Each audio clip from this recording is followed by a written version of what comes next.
Marites. Daming tanong. Yung nagpagawa. Siyempre ba? Ako. Mapik mo tayo magaling eh. Tataas na naman yung kilay mo. How? Well, ganun talaga pag umaasa kayo mo.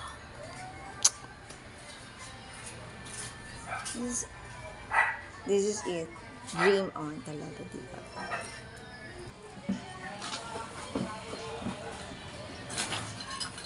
Uy! Nandiyan ka pala. Marites. Anong atin?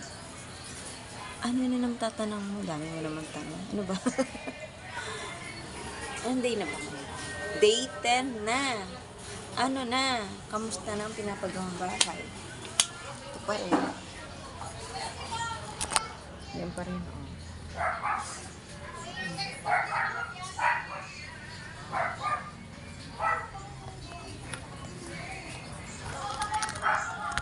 Gantay ka naman.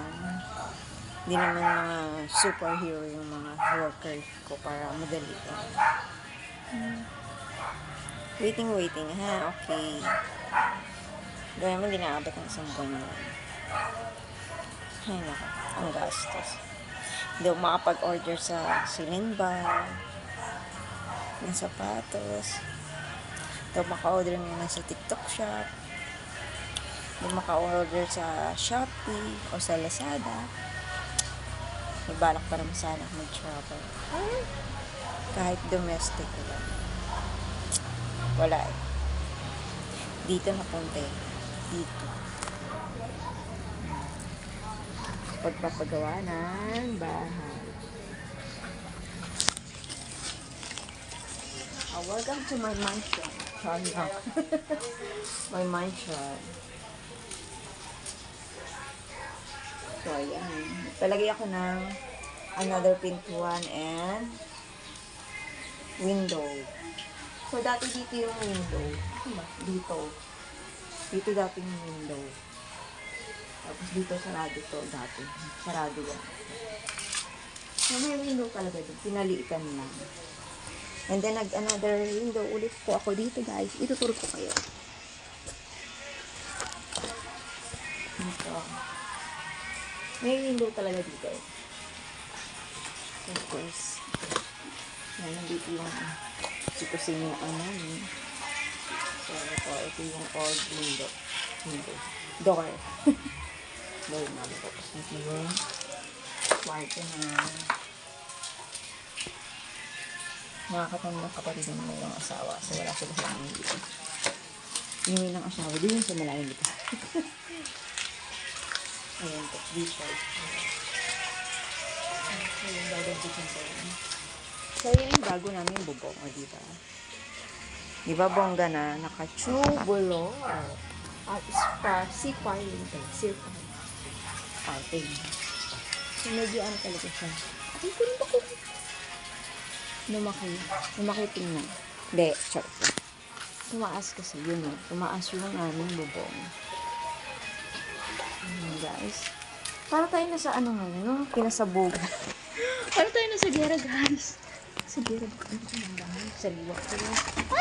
Ay, bitch ko mga dinisgrasya pa ako dito. Huwag naman. Dahil sa akin ang pambayad. Pambiling material. Yan.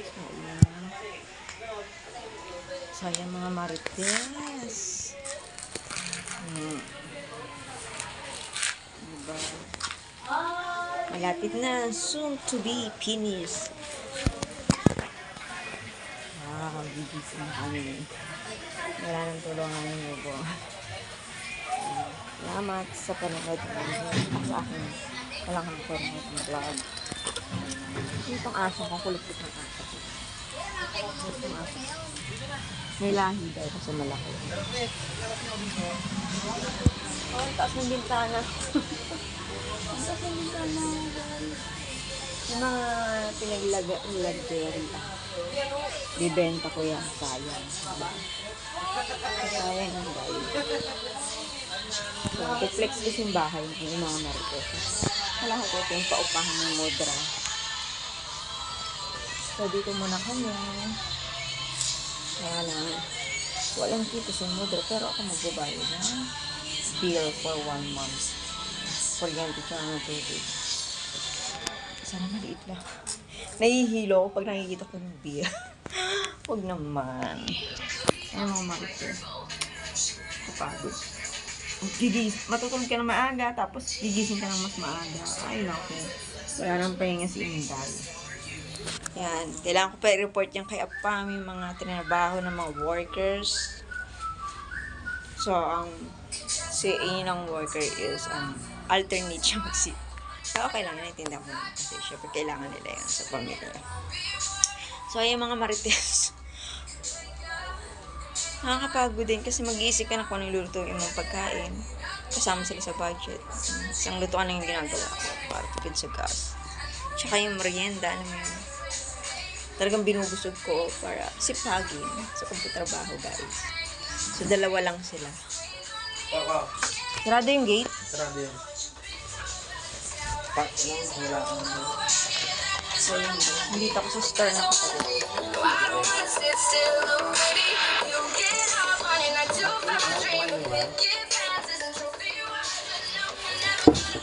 Coco. Harot-harot mo. Ano ba? Hello, say hello. Hello mga marites. Hello mga marites. Agresibo ka nga. Agresibo ka nga. Hindi ka mapakawala sa kanya. Agresibo ka siya. Papatay ito ng ibang aso. Say hello, hello. Hello mga marites. Agresibo yan. Kahapon, nakatakas siya. Medyo nabol niya yung babae may aso. Kala ko sasakyan niya. Tinan niya nakarga ng babae. Ayan guys. Hanggang dito na lang ako. Walang kwenta ko dito. Bilubin! Alam niyo isa, bakit nilinis? Babagsak yan katulad ng una. Kulit ang asong to eh. Kaya mo na, yun nakawala eh. Kasi mag-hingin dyan. Tinan ko lang kayo. Babagsak yung lamisa. Yan, nabigay yan. Iba yan. Ito kayo magtungan yung mga yan.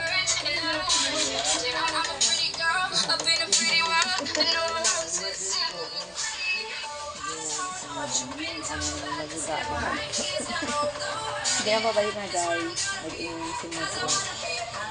Wala. See you next time na pag-vlog ko. Na makikita nyo na yung finish ng pagpapaayos ng bahay. Salamat sa panood na walang kakatakwenta. Pakipollow naman kahit yung kakatakwenta. Hindi na makaawa.